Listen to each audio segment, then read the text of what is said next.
Deixa eu trazer para você uma mensagem muito bonita, esta em Romanos, capítulo 8, versículo 6, que tem uma revelação para nós fantástica. Diz assim: porque a inclinação da carne é morte.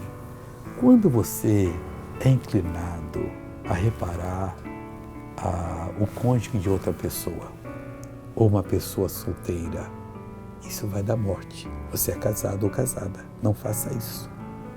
Tudo que você se inclina, não, mas acho que umas coisinhas eu posso fazer que não vai ter problema. Tudo de errado que você faz, você cai na mão do inimigo. Tem que se arrepender depois. E para que cair, né? Mas a inclinação do Espírito é vida. Aí você sente de orar por alguém. Deus lhe chamou a atenção sobre uma pessoa do sexo oposto. Não é para você desejar essa pessoa, mas para falar: Deus abençoa agora. Mas faz uma oração tão completa, você não precisa nunca mais orar por ela. E Deus vai dar a vitória para essa pessoa. Vamos agora ver uma pessoa que foi abençoada e eu já volto. Meu irmão, eu cheguei aqui aos trancos e barrancos, mas agora eu estou bem. Não podia baixar, não podia... Deixa eu ver.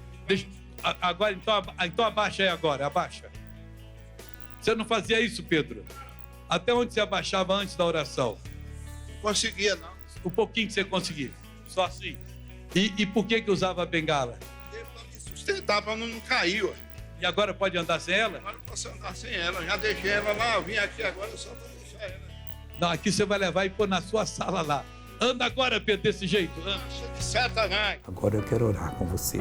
Deixa eu falar com Deus. Pai, em nome de Jesus eu te peço.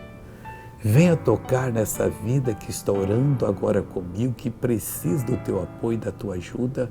Eu uno a minha fé com a fé dessa pessoa, repreendo todo o mal e eu digo: mal saia, mal vá embora, mal desapareça. É uma ordem agora. Saia em nome de Jesus.